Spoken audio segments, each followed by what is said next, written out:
Hola, ¿cómo están? Soy el asistente del Dr. Forero y en esta cápsula de estudio mostraremos y explicaremos los temas de cicatrización, fibrosis y desórdenes de la cicatrización. Después de una lesión, nuestro cuerpo activa mecanismos celulares que permiten reparar los tejidos dañados. En algunos casos, esta reparación logra una regeneración completa del tejido original, como ocurre en el hueso tras una fractura o en la piel luego de una herida superficial. Esta regeneración se logra gracias a dos procesos clave: la proliferación de células supervivientes cercanas al área lesionada y la activación de células madre tisulares. En la imagen observamos tres fases que marcan esta respuesta regenerativa: inflamación, proliferación y remodelación. Durante la inflamación, los macrófagos secretan citoquinas como IL-6, IL-1 y TNF que reclutan células endoteliales, fibroblastos y células musculares para iniciar la reparación. Luego, en la fase proliferativa, se forman nuevos vasos sanguíneos, proceso conocido como angiogénesis, nuevas fibras musculares y colágeno. Finalmente, en la fase de remodelación, los tejidos se reestructuran para recuperar su función, destacando la maduración vascular y la reorganización del colágeno. Este complejo pero coordinado proceso asegura la restauración estructural y funcional del tejido, aunque en ciertos contextos puede evolucionar hacia fibrosis, como veremos más adelante.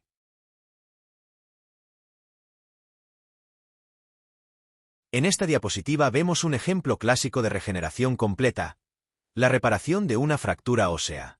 Algunos tejidos, como el hueso o el epitelio, tienen la capacidad de regenerarse completamente tras una lesión, es decir, pueden recuperar su estructura y función original sin dejar cicatriz. Este proceso se lleva a cabo mediante la proliferación de células sobrevivientes o el reclutamiento de células madre tisulares. En la imagen, podemos observar el proceso en 4 etapas. Primero, tras la fractura, se forma un hematoma que inicia la respuesta inflamatoria. Luego, en la fase de proliferación, aparecen nuevos vasos sanguíneos y un tejido de reparación conocido como callo externo e interno, que estabiliza la zona. A medida que avanza la cicatrización, el callo se mineraliza y se convierte en hueso esponjoso, formando un callo óseo más consolidado. Finalmente, con el tiempo, este hueso se remodela hasta recuperar completamente su forma y resistencia original, como se muestra en la última imagen. Este tipo de regeneración es ideal, pero no ocurre en todos los tejidos del cuerpo. En los próximos ejemplos veremos qué sucede cuando la regeneración completa no es posible.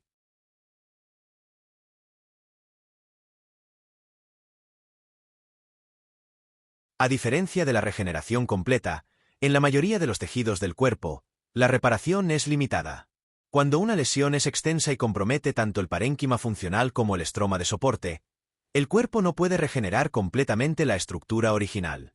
En estos casos, se activa una respuesta fibroproliferativa, que lleva a la formación de una cicatriz.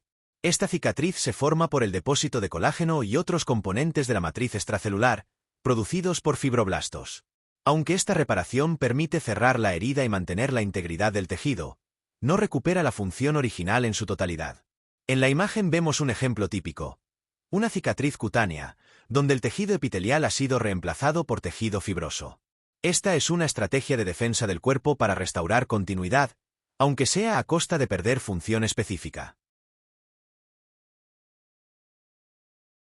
La capacidad de un tejido para regenerarse depende de su tipo celular y de su actividad proliferativa. Podemos clasificar los tejidos en 3 grandes grupos según su capacidad regenerativa. Primero, los tejidos lábiles, como el epitelio de la piel, la mucosa oral o las células hematopoyéticas. Estas células están en constante renovación, se dividen activamente durante toda la vida, y tienen una alta capacidad de regeneración.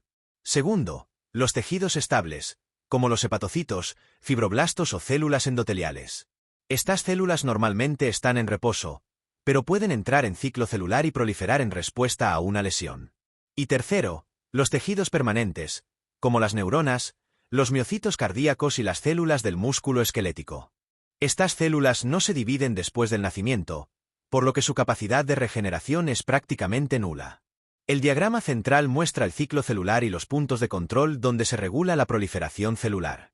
Esta actividad es clave para entender por qué algunos tejidos pueden regenerarse completamente, mientras que otros solo pueden repararse mediante fibrosis.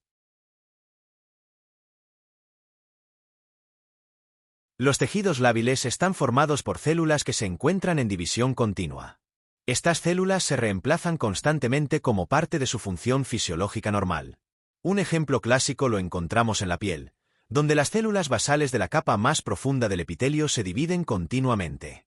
A medida que maduran, migran hacia la superficie, donde finalmente se descaman como células muertas. Este ciclo celular permanente asegura la renovación del tejido. Otros ejemplos importantes de tejidos lábiles incluyen las células hematopoyéticas de la médula ósea, responsables de producir células sanguíneas, así como los epitelios de la cavidad oral, los conductos glandulares y los tractos digestivo y urinario. Gracias a esta alta capacidad de proliferación, los tejidos lábiles tienen un gran potencial regenerativo ante una lesión, siempre que el daño no comprometa las células madre o el andamiaje tisular. Los tejidos estables están formados por células que normalmente se encuentran en reposo, en la fase G0 del ciclo celular. Es decir, no se dividen de forma activa bajo condiciones normales. Sin embargo, ante una lesión o estímulo apropiado, estas células pueden reactivarse y entrar en división, contribuyendo a la reparación del tejido. Un ejemplo paradigmático es el hígado, cuya capacidad de regeneración es notable, como se observa en el caso clínico de la imagen.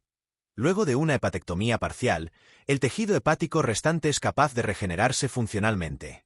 Otros tejidos estables incluyen las células parenquimatosas del riñón y el páncreas, así como fibroblastos, células endoteliales y músculo liso. Aunque su proliferación es más limitada que en los tejidos lábiles, pueden participar activamente en procesos de reparación si las condiciones lo permiten. Los tejidos permanentes están formados por células que han alcanzado un alto grado de diferenciación y no proliferan después del nacimiento. Esto significa que, frente a una lesión, no pueden regenerarse, y por lo tanto, el daño suele ser irreversible. Ejemplos clásicos son los miocardiocitos y la mayoría de las neuronas. Cuando estos tejidos se lesionan, como ocurre en una miocarditis viral, la respuesta inflamatoria puede dejar una cicatriz permanente, especialmente si la inflamación persiste o no se elimina el agente causal.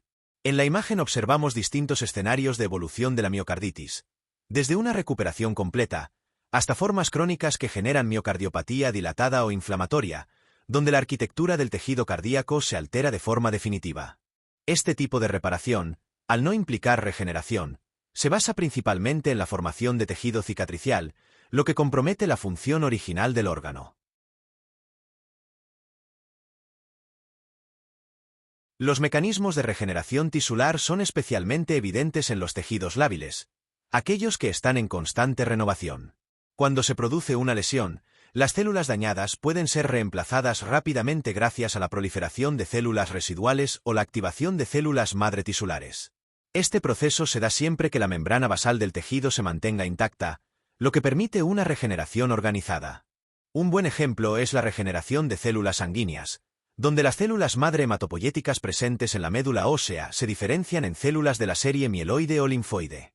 Estas, a su vez, dan origen a eritrocitos, leucocitos y plaquetas. Este proceso está regulado por factores de crecimiento de colonias, conocidos como CSF, que estimulan específicamente la producción del tipo celular requerido. La imagen muestra cómo a partir de una célula madre sanguínea se generan diferentes linajes celulares, ilustrando la plasticidad y capacidad regenerativa de estos tejidos. La regeneración tisular en el parénquima, es decir, en el componente funcional de órganos como el páncreas, las glándulas suprarrenales, la tiroides o el pulmón, suele ser limitada. Esto se debe a que estos tejidos están compuestos principalmente por células estables, que normalmente se encuentran en una fase quiescente del ciclo celular, y solo se activan en condiciones específicas, como una lesión. Sin embargo, algunas estructuras dentro de estos órganos sí pueden regenerarse hasta cierto punto. Por ejemplo, después de una nefrectomía, extirpación de un riñón, se observa una hipertrofia compensadora y proliferación de células del túbulo proximal en el riñón restante, lo que permite mantener la función renal. La gran excepción a esta regla es el hígado, que posee una capacidad regenerativa extraordinaria. Incluso después de perder hasta un 70% de su masa, puede restaurar su volumen funcional en pocas semanas gracias a la proliferación coordinada de hepatocitos y células endoteliales. La imagen ilustra un procedimiento quirúrgico hepático, donde se observa el remanente de tejido que será capaz de regenerarse tras la resección. La regeneración hepática es un proceso único y altamente eficiente dentro del cuerpo humano, y puede activarse incluso tras la pérdida de una gran porción del hígado. Esta regeneración ocurre a través de dos mecanismos principales, siendo el más importante la proliferación de hepatocitos después de una hepatectomía parcial. Cuando se reseca hasta un 90% del tejido hepático, los hepatocitos residuales entran en un proceso de proliferación para restaurar la masa hepática funcional.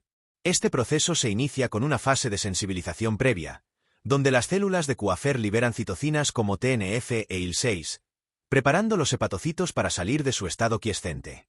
Posteriormente, factores de crecimiento como HGF, TGF y EGF interactúan con sus respectivos receptores, como MET y EGFR, en la membrana de los hepatocitos, activando su entrada en el ciclo celular.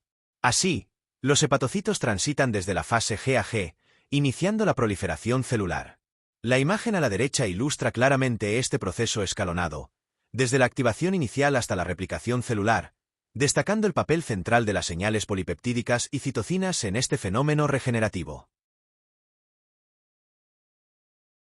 Cuando la capacidad de proliferación de los hepatocitos maduros se ve comprometida, como ocurre en casos de daño hepático severo o enfermedades crónicas, otro mecanismo de regeneración entra en acción: la repopulación a partir de células progenitoras hepáticas, también conocidas como células del conducto de Hering.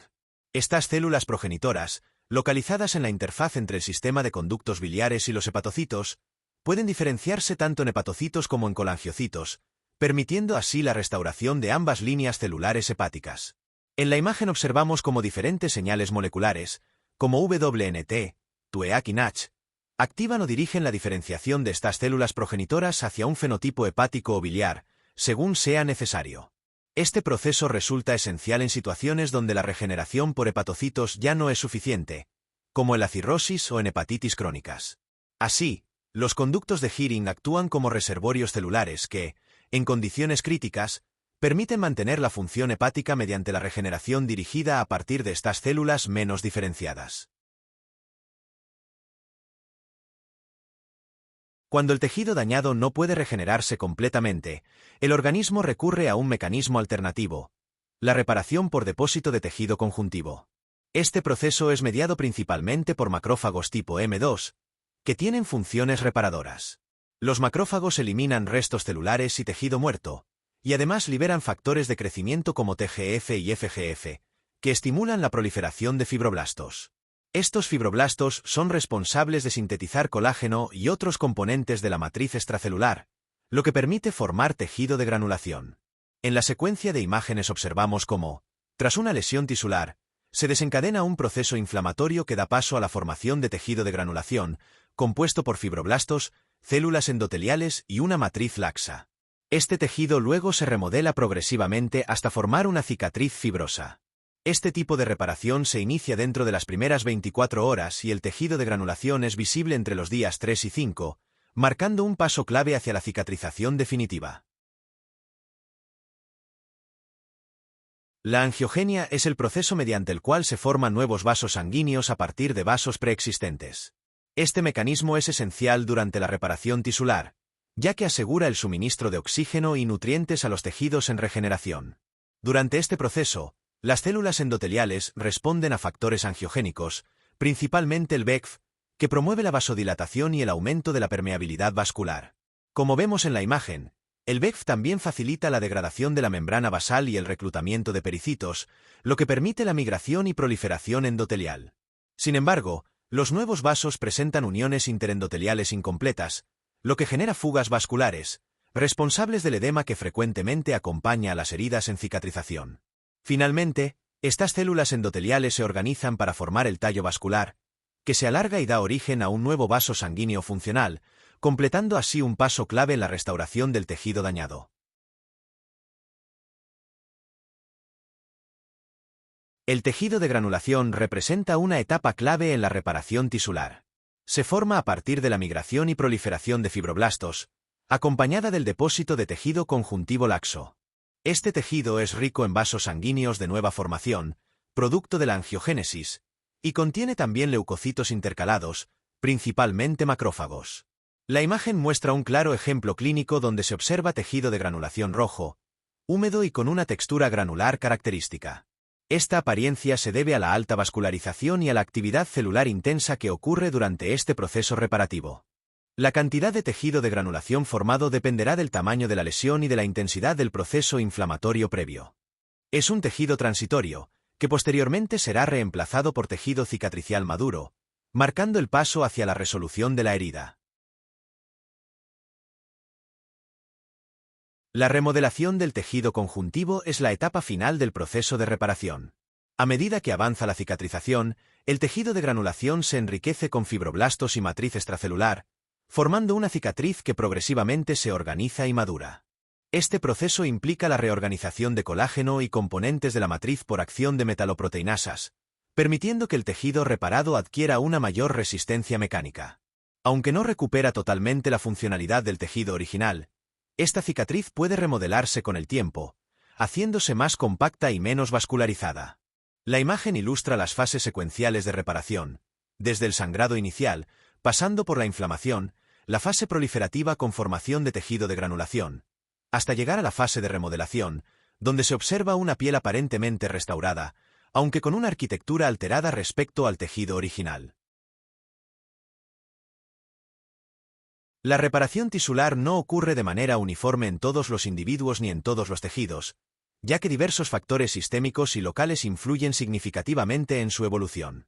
Entre los factores sistémicos destaca el estado nutricional, clave para el suministro de aminoácidos, vitaminas y minerales esenciales para la síntesis de colágeno y la proliferación celular.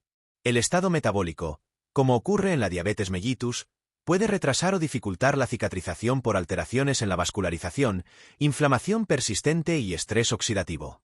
También influye el estado circulatorio, ya que una perfusión adecuada es necesaria para el suministro de oxígeno y nutrientes.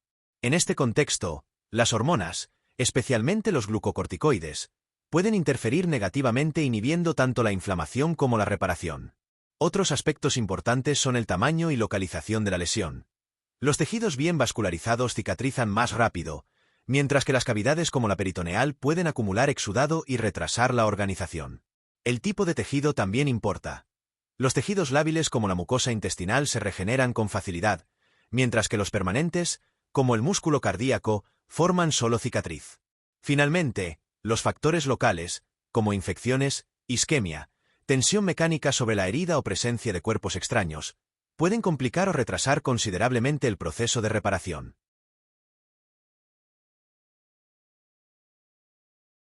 En esta diapositiva abordamos la cicatrización de heridas cutáneas por primera intención, también conocida como unión primaria. Este tipo de reparación ocurre cuando la lesión es limpia, superficial y afecta solo la capa epitelial, sin pérdida significativa de tejido. Es lo que observamos típicamente en una incisión quirúrgica que ha sido suturada de forma inmediata. El proceso de reparación se basa principalmente en la regeneración epitelial, ya que los bordes de la herida están muy próximos entre sí. Gracias a esta proximidad, las células epiteliales pueden migrar, proliferar y cubrir rápidamente la herida, con mínima formación de tejido de granulación y escasa reacción inflamatoria.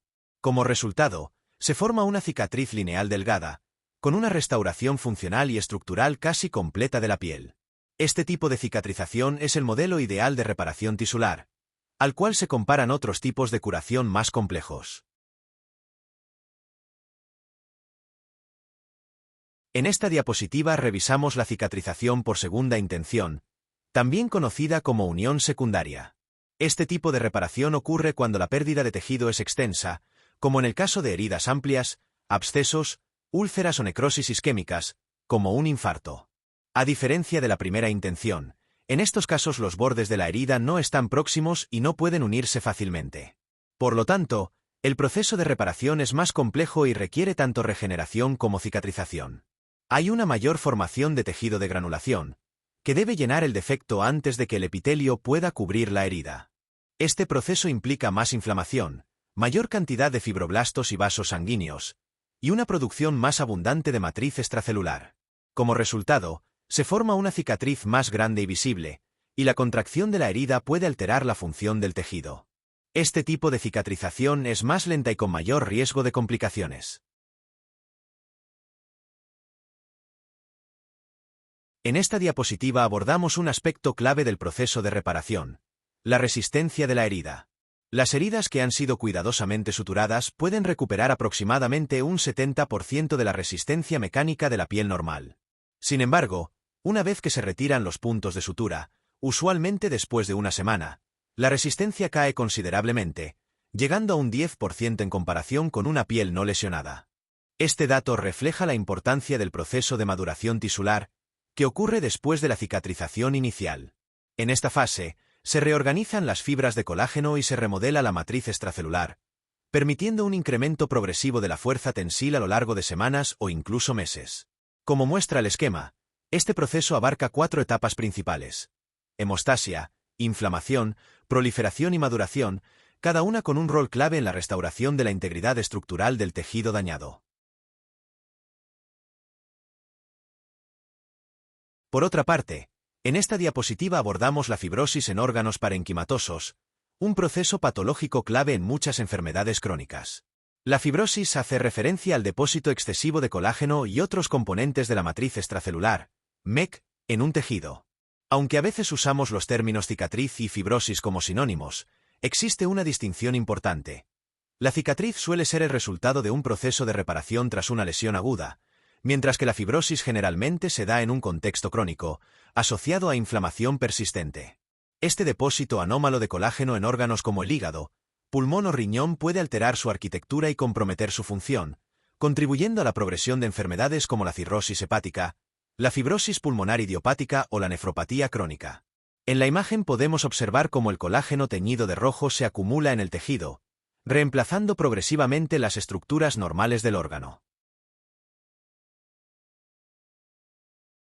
La fibrosis no solo altera la estructura del tejido, sino que puede conducir a una disfunción severa e incluso a insuficiencia del órgano afectado. Algunos ejemplos clínicos relevantes incluyen cirrosis hepática, donde la fibrosis reemplaza progresivamente el parénquima hepático funcional, llevando a insuficiencia hepática. Esclerosis sistémica, esclerodermia, una enfermedad autoinmune que genera fibrosis difusa en piel y órganos internos. Fibrosis pulmonar idiopática y neumoconiosis, en las que se ve afectado el intercambio gaseoso. Fibrosis pulmonar inducida por fármacos o radiación, que puede aparecer como efecto adverso de terapias médicas.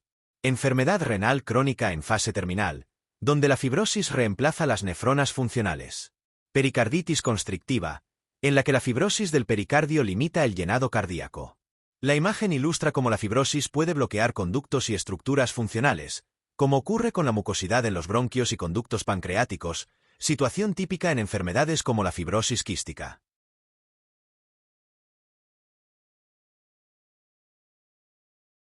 Es importante comprender que la reparación tisular no siempre ocurre de manera ideal. En esta diapositiva revisamos las principales anomalías en el proceso de cicatrización. Primero, tenemos la deficiente formación de cicatriz, que puede deberse a una producción insuficiente de colágeno o a una remodelación ineficaz del tejido. Esta situación puede derivar en dehiscencia, es decir, en la apertura de la herida, o en ulceración persistente, especialmente en pacientes con enfermedades crónicas o mala nutrición. Por otro lado, puede producirse un exceso de reparación. El crecimiento descontrolado del tejido de granulación genera lo que se conoce como excrescencias carnosas, que pueden dificultar la reepitelización. Si hay una producción excesiva de colágeno, se forma una cicatriz hipertrófica. Y si esta cicatriz sobrepasa los bordes originales de la herida sin regresión, se denomina queloide.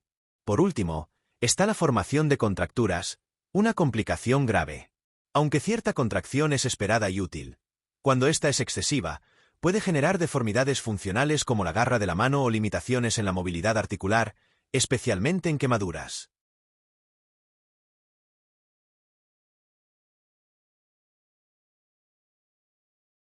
Comenzamos ahora con una visión más aplicada.